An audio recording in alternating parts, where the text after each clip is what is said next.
News देख रहे हैं आप। मैं हूं आपके साथ पल्लवी सिंह। आज 23 मार्च का दिन शहीदों के बलिदान को याद कर उन्हें नमन करने का दिन है। हर साल आज ही के दिन देश में शहीद दिवस मनाया जाता है और 23 मार्च को ही महान देशभक्त शहीद भगत सिंह, सुखदेव और राजगुरु को फांसी दी गई थी। और ये तीनों महान देशभक्तों ने आजादी के गीत गाते हुए हंसते हंसते फांसी के फंदे को गले लगा लिया।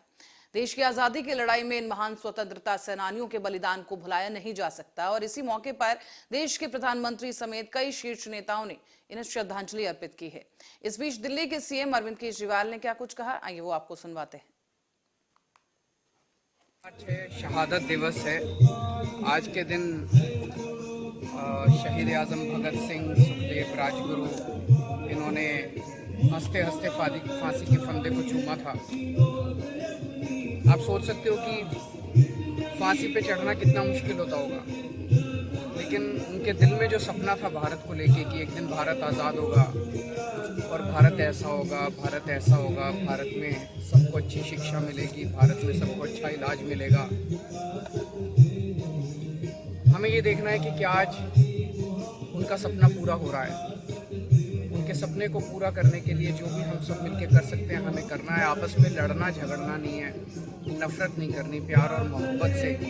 130 करोड़ लोग, भारत के लोग बहुत इंटेलिजेंट हैं, बहुत मेहनती हैं। नेताओं ने और पार्टियों ने सब बेड़ा गर्क कर रखा है। अगर हम 130 करोड़ लोग मिलके एक साथ काम करें तो भगत सिंह।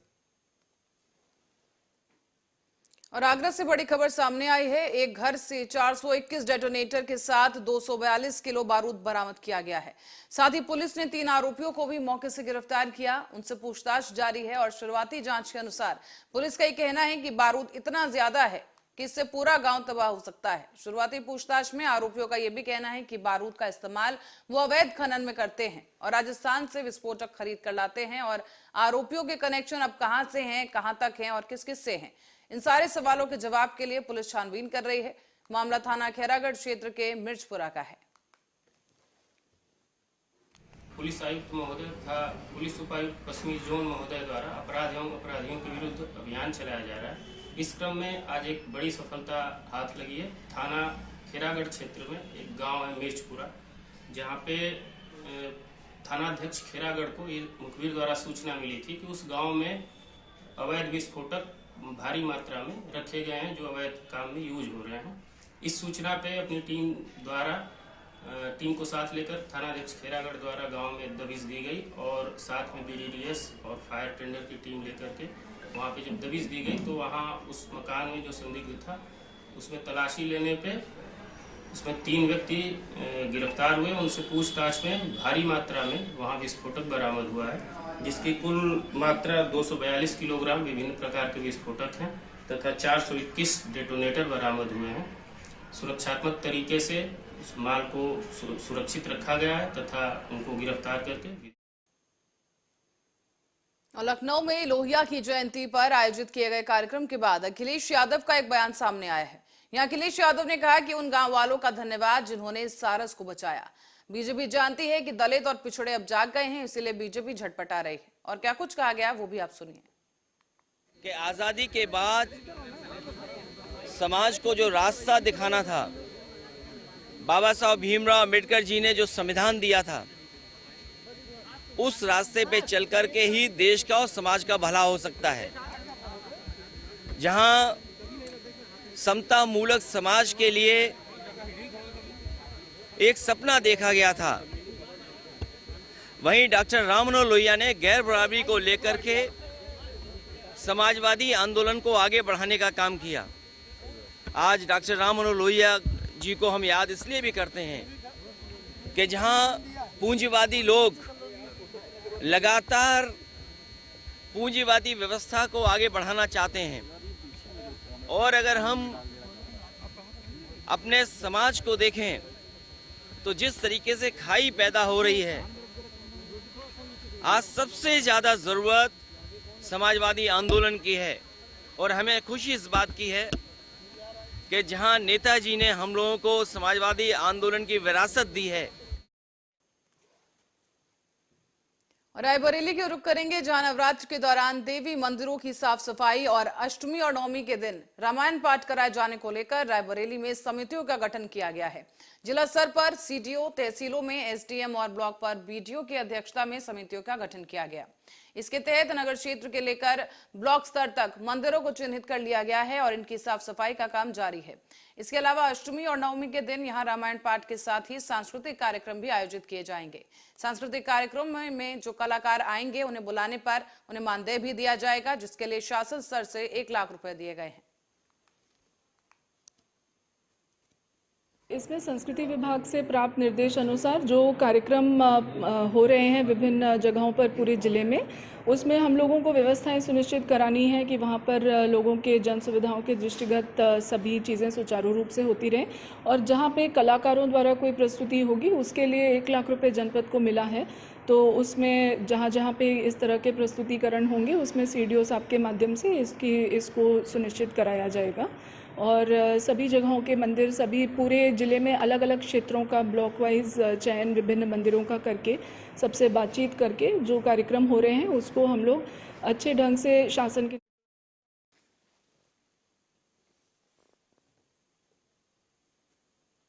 और समाजवादी पार्टी के वरिष्ठ नेता शिवपाल यादव की मौजूदगी में कार्यकर्ताओं ने मारपीट और बवाल शुरू कर दिया।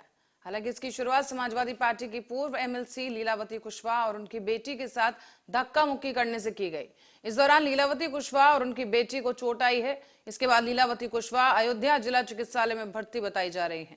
साथ ही उन्होंने इस पूरी घटनाक्रम को बड़ी साजिश बताया और कहा कि जिस तरह से पहले उनके बेटे की हत्या हो चुकी है उसी तरह उनकी भी किसी दिन हत्या हो जाएगी। बिल्कुल साजिश है भैया, मेरे बेटे की हत्या तो हो ही चुकी है, हमारी भी हत्या लोग करा सकते हैं। ये साजिश के तहत ही तो ऐसा हुआ, कभी भी हो सकता है। सिक्योरिटी भी थी। और नववर्ष पर धूमधाम के साथ निकाली गई धर्म ध्वज यात्रा, जहां ध्वजारोहण और नववर्ष और श्री राम प्रकट उत्सव मनाया गया है। इस अवसर पर विश्व हिंदू परिषद परिवार पिपरिया के द्वारा स्थानीय पंचमढ़ी रोड नाका स्थित श्री दुर्गा मंदिर से धर्म ध्वज यात्रा निकाली गई। मां अम्बे मां का यहाँ पर जयकारा भी लगाया गया और धर्म ध्वज के पूजन से प्रारंभ हुई धर्म ध्वज यात्रा में ढोल नगाड़ों की थाप के साथ ही विश्व हिंदू परिषद, बजरंग दल, मातृशक्ति और दुर्गा वाहिनी के पदाधिकारी और सदस्य जय जय श्री राम, जय भारत माता की नारे लगाते हुए मां दुर्गा का जय घोष करते हुए देखे गए। धर्म ध्वज यात्रा मुख्य मार्गों से होते हुए इतवारा बाजार ओवरब्रिज से मंगलवार सुभाष चौराहे पर आकर समाप्त हुई है।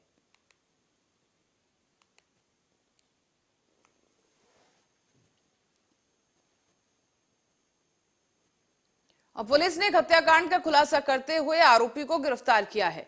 बता दें आपको कि ग्राम पंचायत मवई के सरपंच आशीष परोहा ने थाना प्रभारी को सूचना दी कि रम्मू तिवारी नाम का शख्स उर्फ रामवरन का शव उन्हीं के घर पर जमीन पर पड़ा मिला है। शव के पास ही उनकी मृतक की पत्नी और बेटी बैठी हुई थी। मौके पर भी मृतक के बड़े भाई ने रिपोर्ट दर्ज कराई और बता दें कि मृतक के चेहरे पर गंभीर चोटें भी देखी गई। इसके बाद पुलिस ने जांच और पूछताछ शुरू की तो पता चला है कि मृतक की बेटी गुस्सैल है और वो पहले भी अपने पिता और ससुराल वालों के साथ मारपीट कर चुकी है। जब उससे कड़ाई के साथ पूछताछ की गई तो इस अपराध का खुलासा हुआ है। साथ ही पुलिस का यह कहना है कि लड़की मानसिक रूप से कमजोर है और फिलहाल इस मामले में कार्रवाई की जा रही है। ग्राम मवई में पुलिस को एक शव प्राप्त होने की सूचना प्राप्त हुई थी, जिसपे पुलिस मौके पर पहुंची तो शव का नाम रामवरन उर्फ रम्मू तिवारी था, जिसके नाक के ऊपर एक चोट थी। पूछताछ करने पे पता चला कि परिवार में उसकी पुत्री द्वारा पारिवारिक विवाद के चलते उसकी। और नागदा में चैत्र नवरात्रि के अवसर पर नगर के नरेंद्र मोदी खेल परिसर में 7 दिवसीय भव्य डीजे और लाइट के साथ 7 दिवसीय भव्य रामायण का आयोजन किया गया है। इसकी शुरुआत साधु संतों के जरिए भगवान श्री राम की महाआरती के साथ की गई और इस दौरान पूर्व विधायक दिलीप सिंह शेखावत भी शुभारंभ समारोह में शामिल हुए हैं। नगर पालिका अध्यक्ष के द्वारा भगवान श्री राम की आरती में ग्राम पंचायत सरपंच और पार्षद समेत कई बीजेपी कार्यकर्ता मौजूद रहे।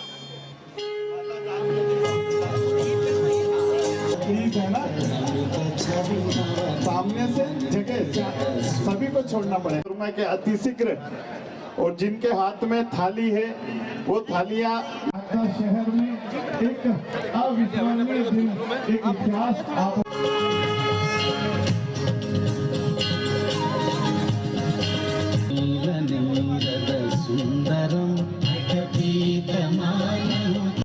आयोगी उनको मंच पे लेकर आए। पूर्व पार्षद गणमान्य नागरिक तो की काफी भीड़ भी नजर आ रही है और साथ ही स्टेज पर तमाम बीजेपी के कार्यकर्ता भी पहुंचे हैं मुख्य अतिथि के तौर पर और शुभारंभ किया गया एक खास प्रोग्राम का, खास आयोजन का, जो कि नवरात्र के तमाम दिनों में किया जाएगा और रामलीला प्रस्तुत की जाएगी अगले 7 दिनों तक। आप हमारे आशीर्वाद वो भी आ सकते हैं। इस बीच मुख्यमंत्री शिवराज सिंह चौहान आज उज्जैन पहुंचे और महाकाल मंदिर पहुंचकर महाकाल लोक के दूसरे चरण के कार्यों की समीक्षा करते नजर आए। इस बीच मुख्यमंत्री ने कार्य में तेजी लाने के निर्देश दिए और कहा कि करीब 20 मिनट तक महाकाल लोक के कंट्रोल रूम के अधिकारियों के साथ उन्होंने बैठक की है। बैठक लेने के बाद शिवराज सिंह चौहान बाबा महाकाल के दर्शन के लिए पहुंचे और बाबा की आरती में शामिल होकर बाबा का आशीर्वाद लिया है। दर्शन के बाद उन्होंने मीडिया से भी बात की और चर्चा करते हुए मुख्यमंत्री ने कहा है कि महाकाल लोक निर्माण के बाद दर्शनार्थियों की संख्या में काफी इजाफा हुआ है और 4 गुना ज्यादा श्रद्धालुओं की संख्या बढ़ गई है। ऐसे में दर्शनार्थियों की सुविधा के लिए किसी तरह के कोई कसर नहीं छोड़ी जाएगी और क्या कदम उठाना है उसको लेकर भी निश्चित किया जाएगा। अरे ये तो अभी तो भगवान महाकाल महाराज के चरणों में आए, यहाँ सेंध नहीं लगाएंगे, सेंध अलग से लगाएंगे। सर दर्शन व्यवस्था में बड़ी गड़बड़ी देखने को मिल रही है, श्रद्धालु रोज परेशान हो रहे हैं, कई धरने प्रदर्शन, संत इस बात का विरोध कर रहे हैं। तो सांसद जी ने भी सवाल उठाया था इस पर। जब श्रद्धालुओं की संख्या बढ़ती है तो नित्य नई व्यवस्थाएं करनी पड़ती है। जहां जिस व्यवस्था की में सुधार की आवश्यकता होती है वो प्रशासन और मंदिर समिति और जनप्रतिनिधि मिलकर सब लोग करेंगे। अब 4 गुना ज्यादा श्रद्धालु अभी आ रहे हैं। और छतरपुर में एक महिला के साथ सरकारी अधिकारी ने दुष्कर्म की वारदात को अंजाम दिया, जिसके बाद प्रशासन ने कार्रवाई करते हुए इस आरोपी को गिरफ्तार किया है।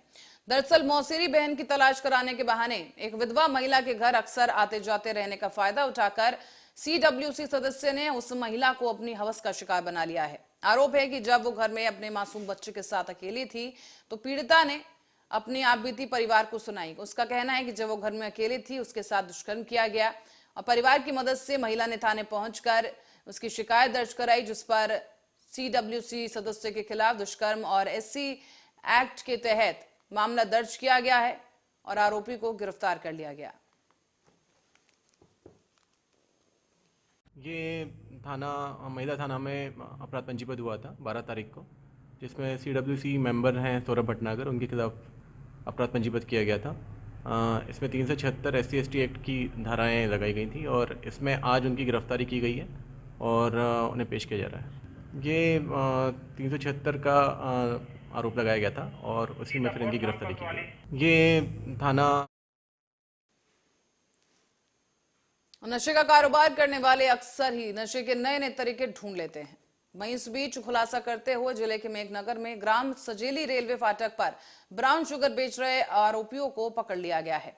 दरअसल सूचना मुखबिर के द्वारा मेघनगर पुलिस को दी गई और पुलिस ने मौके पर पहुंचकर ब्राउन शुगर बेचने वाले 2 आरोपियों को 90,000 रुपए की ब्राउन शुगर के साथ गिरफ्तार किया है।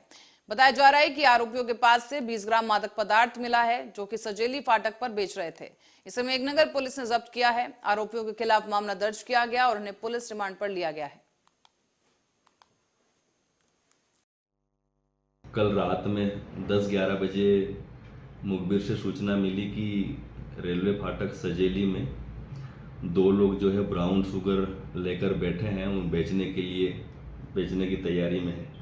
सूचना पर हमारे आंगला पुलिस स्टाफ था और हमारे मेघनगर पुलिस स्टाफ था, जाके वहाँ पर तस्दीक किए तो जो लोग जो मुखबिर ने बताए थे उस हुलिया के मिले और उनकी जामा तलाशी ली तो ब्राउन शुगर उनके जेब में से मिला और उन आरोपियों के नाम है राजेश टामोर, ये सजेली मालजी का है, और एक महेंद्र उर्फ सोनू, ये पेटलावत का रहने वाला है। तो दोनों आरोपियों को हमने गिरफ्तार किया है और उनसे ब्राउन शुगर जब्त किया। और हर साल की तरह इस साल भी नगर भैरुदा नव वर्ष गुड़ी पाड़वा का त्योहार बड़े ही धूमधाम के साथ मनाया गया है। नगर में हर तरफ भगवा झंडा लहराकर लोगों ने विशाल शोभा यात्रा निकाली और इस यात्रा के दौरान नगर के कई मार्गों से होते हुए गांधी चौक छोटा बाजार पहुंचे श्रद्धालु। यहाँ पर भारत माता की जय, जय श्री राम और तमाम नारे लगाए गए, जयघोष किए गए। महाआरती और महाप्रसादी का आयोजन भी रखा गया, जिसमें महिला मंडल की महिलाओं ने बढ़ चढ़कर हिस्सा लिया है।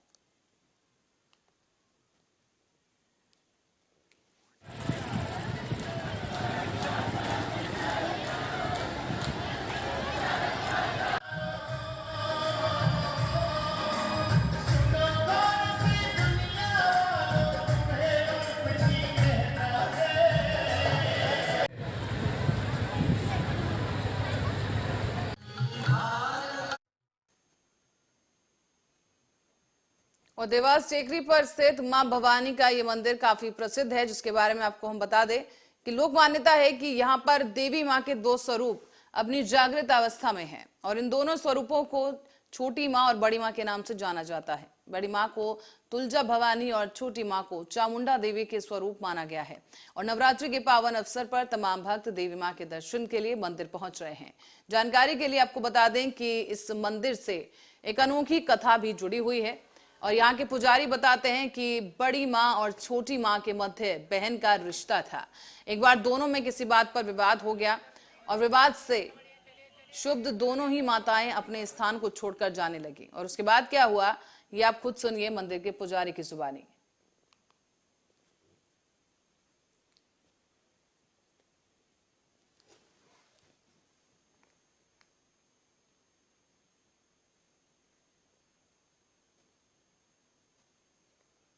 और समाजवादी पार्टी के विधायक और प्रदेश अध्यक्ष अबू आसिम आजमी ने आज पत्रकारों से बातचीत करते हुए कहा है कि रायगढ़ जिले के चिचोटी में किसी परप्रांतीय ने छेड़छाड़ की वारदात की है, तो वहीं उस पर प्रांतीय कर खिलाफ कार्रवाई की जानी चाहिए। लेकिन इसी बात को मुद्दा बनाकर पार्टी के नेता वहां रह रहे बेकसूर परप्रांतीय लोगों को उनके साथ मारपीट कर रहे हैं, उन्हें जबरन घर से निकाला जा रहा है और भारतीय जनता पार्टी को सरकार ऐसे गुंडों के खिलाफ कोई कार्रवाई नहीं कर रही है। रायगढ़ जिले में चिचोटी एक जगह है, वहाँ पे कोई महिला की छेड़छाड़ हुई, जिसका छेड़छाड़ हुई उसको पकड़ो, उस पर केस करो, सजा दो, उस पर कोई एतराज नहीं, बिल्कुल होनी चाहिए। परंतु छेड़छाड़ के बाद वहाँ के नेताओं ने जितने उत्तर भारतीय हैं उनको मारना शुरू कर दिया, उनको घरों से निकाल रहे हैं कि इनको घर से निकालो, इनको भारत में कोई घर मत दो। ये जो अपने आप को हिंदू हृदय सम्राट बोलते हैं, हिंदू राष्ट्र बनाएंगे बोलते हैं, ये हिंदुओं को मारना है। और मैं उनको याद दिला दूं कि ये जो उत्तर भारतीय है ना, वहीं गंगा बहती है, वहीं राम मंदिर है, वहीं कृष्ण भगवान पैदा हुए, वहीं सारे देवी देवता हैं। और उस धरती के लोग जो यहाँ रोजी रोटी कमाने आते हैं, उनके साथ बार बार कुछ न कुछ इस तरह की हरकतें होती हैं। इस पे बाज आ जाओ। मैं प्रधानमंत्री जी से कहना चाहता हूँ, आप उसी बनारस में चुन कर आए हुए हो, बनारस से चुन के आए, बनारस के लोग वहाँ काम कर रहे हैं और उनको मारा जा रहा है जहाँ आपकी सरकार है, और उनको मार मार के उनको बेइज्जत किया जा रहा है, अपमानित किया जा रहा है। इस तरह की चीज़ें बंद होना चाहिए। ये जो है अपने आप को हिंदुत्व की बात करने वाले हमारे बेचारे मजदूर जो यूपी से आते हैं, उनके साथ बार बार कुछ न कुछ कोई न कोई इस तरह की हरकतें कर रहा है। मैं बता दूं कि देखो, उत्तर प्रदेश में पैदा, जिस तरह कृष्ण भगवान को पैदा करने वाली माँ एक थी और पालने वाली माँ एक थी, उसी तरह से उत्तर भारतीय जो यहाँ आके काम कर रहे हैं, उनको पैदा करने वाली माँ उत्तर भारत है, तो पालने वाली माँ महाराष्ट्र है। दोनों का सम्मान करते हैं ये। और इस देश के संविधान में कोई भी व्यक्ति कहीं जाकर रोजी रोटी कमा सकता है, लेकिन ये गुंडागर्दी, ये बदमाशी, ये इस तरह से करना, मैं समझता हूँ इस सरकार को तुरंत इसके ऊपर कदम उठाना चाहिए। और ऐसे लोग जो इस तरह की हरकतें कर रहे हैं, उनको कठिन जो है। और पुणे शहर के कुछ युवा आंदोलन कर्मियों के द्वारा पिछले साल 4 मार्च 2022 को येरवड़ा के नाका निर्माण मजदूर एकता मंच की शुरुआत की गई। अब नुक्कड़ से शुरू हुए ट्रेड यूनियन संगठन को श्रमिक अधिकार आंदोलन बने हुए 1 साल पूरा हो गया है और इस अवसर पर पुणे शहर के येरवड़ा, कोथरूड और वारजे क्षेत्रों में रहने वाले निर्माण श्रमिकों की मुख्य मौजूदगी में श्रमिक भवन नगर निगम पुणे में कई सांस्कृतिक और भव्य कार्यक्रम आयोजित किए गए। इस बीच यूनियन अध्यक्ष बी युवराज ने निर्माण श्रमिकों को अपने अधिकार और संघ शक्ति को बढ़ाने के विषय में संबोधित किया है। साथ ही यूनियन सचिव सागर सविता धनराज ने आने वाले समय में श्रमिक अधिकार आंदोलन के द्वारा श्रमिकों के लिए हर नुक्कड़ पे नाका शेड शिक्षा मंडल उभारने का काम किया जाएगा।